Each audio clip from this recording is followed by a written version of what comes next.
हाय, मेरा नाम कामरान है। Welcome back to zero to hero series of Flutter.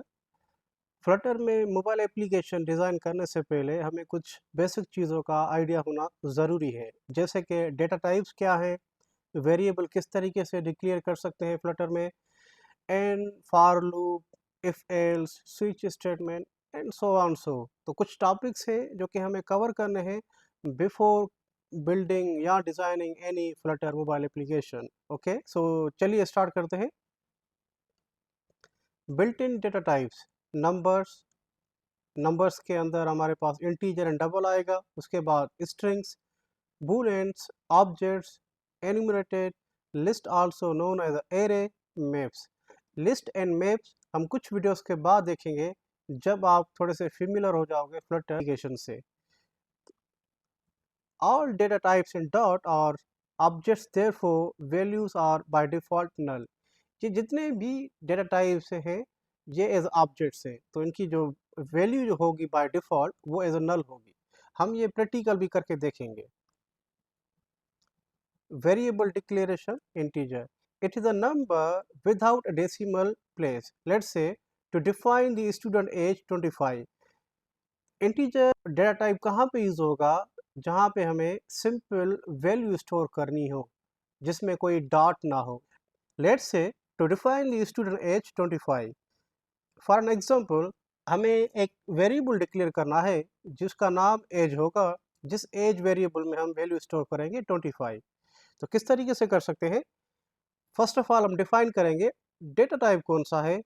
इस केस में हमारा डेटा टाइप इंटीजर होगा, क्योंकि ये जो वैल्यू है 25 एज, ये एज अ नॉर्मल नंबर है विदाउट डेसिमल है। ओके, एंड उसके बाद एज वेरिएबल नेम हम डिक्लेयर करेंगे, एंड एज वेरिएबल में अब वैल्यू असाइन करेंगे। इंट, ये एक डेटा टाइप हो गया, इंटीजर का शॉर्ट फॉर्म है इंट, एंड उसके बाद variable name age and value is 25।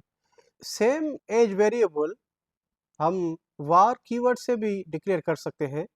जब हम वार कीवर्ड जहाँ पे यूज़ करेंगे, कंपाइलर ऑटोमेटिक रिकग्नाइज करेगा कि इसका जो डेटा टाइप होगा वो इंटीजर होगा, क्योंकि यहाँ पे हम 25 वैल्यू डिफाइन की हुई है एंड 25 जो है वो नॉर्मल वैल्यू है। तो कंपाइलर इटसेल्फ उसको अंडरस्टैंड कर लेगा कि इसका जो डेटा टाइप है वो इंटीजर है। तो आइदर हम var एज इक्वल 25 लिखे या int एज इक्वल 25 लिखे, डजेंट मैटर, दोनों ही चल सकते हैं। Variable declaration double, it is a number without a decimal place. Let's say to define the student CGPA 3.64, तो कोई भी ऐसा नंबर जो डॉट के साथ हो, जैसे 3.64 है इस हमारे केस में। So let's say to define the student age CGPA 3.64 हम किस तरीके से डिक्लेयर कर सकते हैं? फर्स्ट ऑफ ऑल हमें डेटा टाइप सेलेक्ट करना होगा, हमारे इस केस में डबल होगा।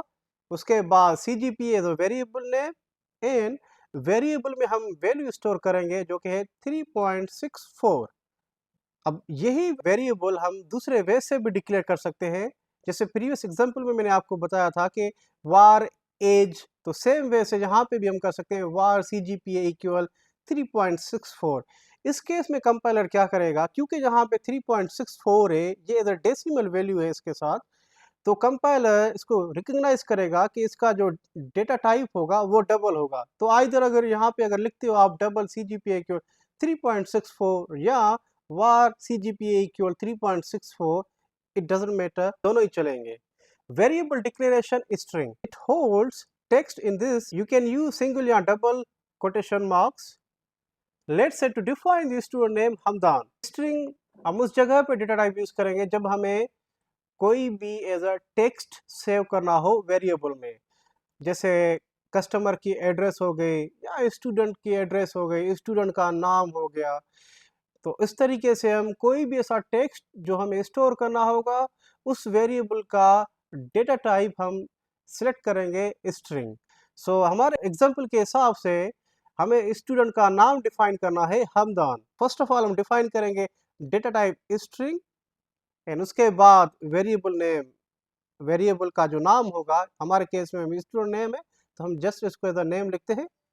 उसके बाद हमदान, जो कि एज यहाँ पे आप देख सकते हो एज ए स्ट्रिंग की तौर पे स्टोर किया गया है।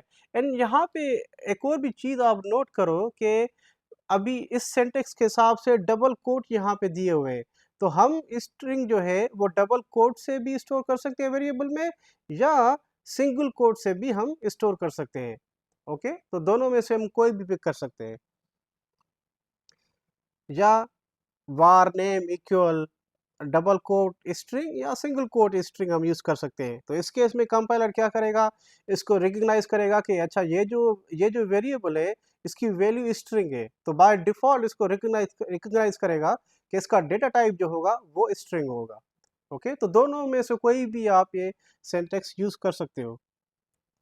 Variable declaration booleans, to assign a boolean value true or false into a variable, ऐसा वेरिएबल जिसमें हमें ट्रू या फॉल्स हमें स्टोर करना हो, उस जगह पे हम यूज करेंगे boolean data type. Let's say to define the student pass the exam true या फॉल्स।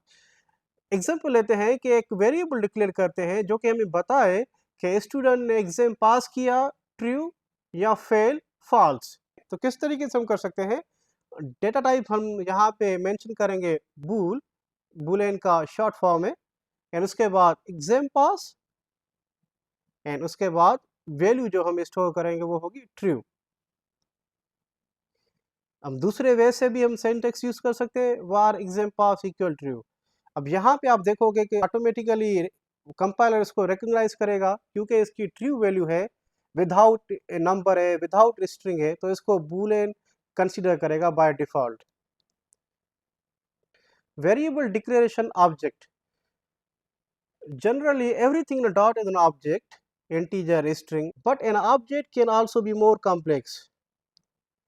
क्लास स्टूडेंट, नॉर्मली हमारे पास क्या है, ये इंटीजर हमारे पास ऑब्जेक्ट है, स्ट्रिंग हमारे पास ऑब्जेक्ट है, ठीक है, ये हमारे पास नॉर्मल इस ऑब्जेक्ट्स है, लेकिन हम अपना भी एक ऑब्जेक्ट बना सकते हैं, जैसे कि इस एग्जांपल में हम बनाएंगे कि स्टूडेंट का एक ऑब्जेक्ट होगा, उस ऑब्जेक्ट के अंदर हमारे पास स्टूडेंट की एज होगी, उसका नाम होगा, एंड उसने एग्जाम पास किया है या नहीं किया। तो हमने एक कॉम्प्लेक्स ऑब्जेक्ट यहाँ पे बना दिया। हम इसी ऑब्जेक्ट के अंदर हम पूरी अपनी लॉजिक लिख सकते हैं, बहुत सी चीज़ें हम कर सकते हैं, हम अपना कॉम्प्लेक्स ऑब्जेक्ट बना के हम कुछ भी उसमें लिख सकते हैं, एंड वही हम बार बार हम इवन कॉल भी कर सकते हैं कहीं पर भी। जब भी हम ऑब्जेक्ट को कॉल करेंगे तो हमें फर्स्ट ऑफ ऑल उस ऑब्जेक्ट का हम एक रेफरेंस ऑब्जेक्ट बनाना पड़ेगा, जैसे कि हमारे केस में एक रेफरेंस ऑब्जेक्ट है S T U D dot. जैसे ही हम डॉट लिखेंगे तो ऑटोमेटिकली हमें इंटेलिजेंस हमें सजेस्ट करेगा कि कौन कौन सी प्रॉपर्टीज या कौन से functions with in this object available है, वो हमें खुद ही सजेस्ट कर देगा। तो हम स्टूडेंट डॉट नेम लिखेंगे तो हमारे स्टूडेंट का जो नाम है हमदान, वो यहाँ पे प्रिंट आउट हो जाएगा। ओके, तो चलिए अभी हम इसको प्रैक्टिकल करके देखते हैं। मेरे पास ओपन है वी एस कोड, तो वी एस ओपन करने के बाद आप यहाँ पे कमांड में जाएं, यहाँ पे आप सिंपली लिखेंगे फ्लटर एंड न्यू प्रोजेक्ट। अगर आपके पास ये ऑप्शन नहीं आ रहा तो आप मेरे प्रीवियस वीडियोस देख सकते हो, जहाँ जिसमें मैंने पूरी इंस्टॉलेशन करके बताई है कि किस तरीके से हम इंस्टॉल कर सकते हैं Flutter with in V S code, Android studio किस तरीके से इंस्टॉल कर सकते हैं। ये पूरा सेटअप मैंने प्रीवियस वीडियोस में दिखा है, आप वो चेक कर सकते हो। अब ये हम फोल्डर सेलेक्ट कर रहे हैं जहाँ पे हम अपनी एप्लीकेशन बनाएंगे, सैम्पल एप्लीकेशन होगी, इसको हम नाम दे देते हैं डेटा टाइप्स। Okay, inter.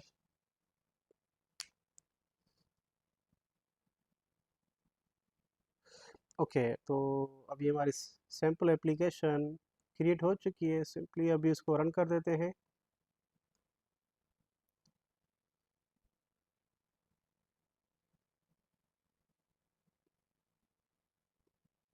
हमारी सैम्पल एप्लीकेशन स्टार्ट हो चुकी है, इसको हम सिंपली टेस्ट कर लेते हैं। यस, ये चल रही है। अब हम क्या करते हैं, ये जो सारा जो कोड लिखा हुआ है ना, इसको हम क्लियर करते हैं। ये सब सारे कोड को भी हटा देता हूँ, इसको भी मैं रिमूव कर देता हूँ यहाँ से। ओके, इसको भी यहाँ से मैं हटा देता हूँ।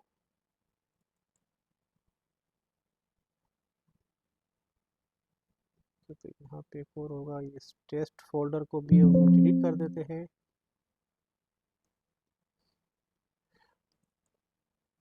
तो स्टॉप करके फिर से हम इसको रन करते हैं।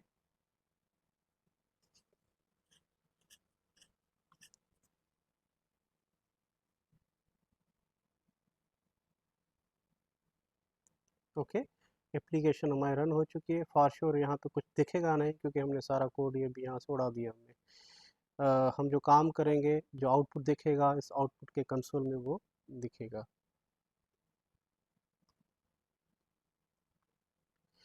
तो फर्स्ट ऑफ ऑल हमने क्या देखा था कि इंटीजर, तो इंटीजर हमने डिक्लेयर किस तरीके से किया था, इंट एज, एंड उसके बाद हमारी एज थी 25। ओके, अब इस एज को हम प्रिंट कर लेते हैं, एज, फिर से री रन करते हैं। अच्छा सॉरी, आउटपुट जो दिखेगा यहाँ पे डीबग कंसोल में दिखेगा, आउटपुट में नहीं दिखेगा। ओके, एंड एक और चीज़ देखी थी कि हमारे पास दो सिंटेक्स है। एक तो है हम सिंपली यहाँ पे इंट एज इक्वल 25 करें, या हम इसको कर सकते हैं वार एज। फिर से हम रन करते हैं इसको, तो आपको दिखेगा कि सेम जो वैल्यू है वो हमें आ रही है। तो इवन हम वार लिखें या इंट लिखें, कोई फ़र्क नहीं पड़ता उससे। लेकिन नॉर्मली मैं जो रिकमेंड करता हूँ कि आपको प्रॉपर डेटा टाइप डिफाइन करना चाहिए, ताकि कल को अगर आप अपना कोड रिव्यू करते हो तो आपको डायरेक्टली आपको पता चल जाएगा कि इस वेरिएबल का डेटा टाइप क्या है। तो बेहतर तो यही है कि आप जो वेरिएबल डिक्लेयर करते हो उसको प्रॉपर उस वेरिएबल का डेटा टाइप डिफाइन कर दो। ओके, अच्छा एक और चीज़ देखी थी कि डेटा टाइप की बाय डिफ़ॉल्ट जो वैल्यू होगी वो नल होगी। तो अगर मैं यहाँ पे अगर इस तरीके से रन करता हूँ, तो यहाँ पे एरर आएगा। यहाँ पे एरर जो आ रहा है वो है non nullable variable age must be assign before it can be used. इसका मतलब क्या है कि हमें कोई ना कोई वैल्यू यहाँ पे असाइन करनी है बिफोर प्रिंटिंग ओवर हेयर। लेकिन हम वैल्यू असाइन नहीं करना चाहते। हम कह रहे हैं कि अगर हम कोई वैल्यू असाइन नहीं करते तो बाय डिफ़ॉल्ट जो वैल्यू होनी चाहिए वो इस वेरिएबल की नल होनी चाहिए। तो सिंपली यहाँ पे आप क्वेश्चन मार्क यहाँ पे आप लिख दें। ओके, अब उसके बाद हम इसको रीरन करते हैं, तो आपको यहाँ पे दिखेगा कि हमारी जो वैल्यू है वो नल आ गई यहाँ पे। ओके, उसके बाद मैं इसकी 25 वैल्यू ऐड कर देता हूँ। एंड दूसरा हमारे पास जो डेटा टाइप है वो है डबल। डबल में हमने किया था कि सी जी पी ए स्टूडेंट की CGPA थी 3.64 जो भी हमने लिखी थी। ओके, अब इसको हमें प्रिंट करना है, तो हम लिखेंगे CGPA, तो आपको दिखेगा कि 3.64 हमारी वैल्यू आ गई। एंड इसको अभी हम वार के थ्रू हम यूज़ कर सकते हैं, 3.64। ओके, एंड सेम तरीके से double then question mark to allow to store the null value. अगर यहाँ पे अगर कोई वैल्यू हम नहीं देते तो बाय डिफ़ॉल्ट हमारे पास इस वेरिएबल में जो वैल्यू होगी वो होगी नल। ओके, तो हम करते हैं 3.64। एंड उसके बाद हमारे पास था स्ट्रिंग। स्ट्रिंग के अंदर हमने स्टूडेंट का नाम स्टोर किया था जो कि है हमदान। अब हमदान हम प्रिंट कर लेते हैं, print name variable. Okay, student का नाम जो हमदान है वो यहाँ पे प्रिंट हो चुका है। तो सेम तरीके से इसको भी हम वार के थ्रू हम यूज़ कर सकते हैं। It's very easy. अब उसके बाद हमारे पास जो फोर्थ डेटा टाइप था वो था बूल। ओके, बूल के अंदर हमने किया था कि एग्जाम पास ट्रू। तो बूलियन जो डेटा टाइप है हम उस जगह पे यूज़ करेंगे जहाँ पे हमें वेरिएबल में वैल्यू जो स्टोर करनी है वो स्टोर करनी है ट्रू या फॉल्स स्टोर करनी है। ओके, तो इस जगह पे हम करते हैं exam pass and then restart false. अगर इसको चेंज करके हम ट्रू करेंगे तो हमें रिजल्ट आएगा ट्रू। ओके, एंड इसको हम वार कर देंगे तो भी कोई इशू नहीं है, तो भी चल जाएगा। परफेक्ट। एंड उसके बाद जो हमारे पास डेटा टाइप है वो है ऑब्जेक्ट। तो अभी हम क्या करते हैं, ये जो है हम एक अपना एक ऑब्जेक्ट क्रिएट कर लेते हैं। इसी के अंदर मैं एक ना क्लास बना देता हूँ। अगर आपको यहाँ पे दिखे कि हमने बनाया class and then student. Okay,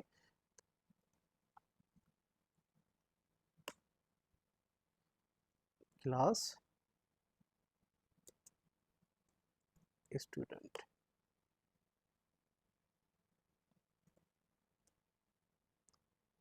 and ये जो वेरिएबल्स हमने यहाँ पे डिक्लेयर किए हैं, हम इसको यहाँ से कट करके इस क्लास के अंदर हम पेस्ट कर देते हैं। अब उसके बाद हम क्या करते हैं, इंपोर्ट स्टूडेंट क्लास। ये जो हमने क्लास ऑब्जेक्ट क्रिएट किया, अब हमने यहाँ पे आके इस ऑब्जेक्ट को हमने इंपोर्ट कर दिया। अब ये हम ऑब्जेक्ट नेम सिंपली हम यूज़ कर सकते हैं इस फाइल के अंदर। तो हम लिखते हैं student std, okay, and then हम इस तरीके से हम कर सकते हैं as cgpa name exam dot pass, exam student stud dot exam pass. उसके बाद इसको रीरन करते हैं तो आपको दिखेगा कि हमारे आउटपुट में कोई भी चेंज नहीं आया। ट्रू हमदान 3.6425। तो हमने एक अपना एक सिंपल सा ऑब्जेक्ट बना दिया। उस ऑब्जेक्ट के अंदर हमने अपने वेरिएबल्स डिक्लेयर कर दिए एंड वो हम वेरिएबल्स हम यहाँ पे सारे कॉल कर रहे हैं। उसके बाद हमारे पास है enumerated data type. Enumeration is used for defining the named constant values. An enumerated type is declared using the enum keyword. Each of the symbol in the enumeration list stands for an integer value. By default, the value of the first enumeration symbol is 0. Enum, exam result, pass, fail. तो animation basically एक constant value हम define करते हैं। अभी अगर आप यहाँ पे प्रीवियस एग्जांपल में आप देखो, हमने यहाँ पे ये वेरिएबल डिक्लेयर किया है एग्जाम पास ट्रू, तो हमें पता चलता है कि स्टूडेंट ने एग्जाम पास किया। अगर हम इसको फॉल्स वैल्यू असाइन करते हैं तो इसका मतलब होता है कि स्टूडेंट ने एग्जाम फेल किया। अब बजाय कि हम यहाँ पे ट्रू फॉल्स हम करें, हम इस तरीके से भी कर सकते हैं। हम सिंपली हम क्या करते हैं, इनम हम डिक्लेयर करेंगे एंड इसके बाद हम लिखेंगे एग्जाम रिजल्ट, देन हमारे पास आएगा पास फेल। अब हम सिंपली इसको हम कॉल कर सकते हैं एग्जाम रिजल्ट डॉट पास इंडेक्स, पास डॉट इंडेक्स। अब इसको रीरन करते हैं तो आपको यहाँ पे वैल्यू जो दिखेगी वो है 0। अब बताने का मकसद क्या है कि आपको अगर आप यहाँ पे ये जो वेरिएबल यूज़ कर रहे थे एग्जाम पास एक ट्रू या फॉल्स, ठीक है। अब इस केस में क्या है, बताने का मकसद क्या है कि एग्जाम इनम हम उस जगह पे यूज़ करते हैं जहाँ पे हमें कांस्टेंट वैल्यूज हम डिफाइन कर दें एक ही जगह पे एंड बार बार हम उसको रीयूज़ कर लें। तो अभी के लिए इतना ही। अगर आपके पास कोई भी क्वेश्चन हो या आपको कुछ भी पूछना हो तो सिंपली आप कमेंट में लिख सकते हो एंड मैं आपको रिप्लाई कर दूंगा। Thank you.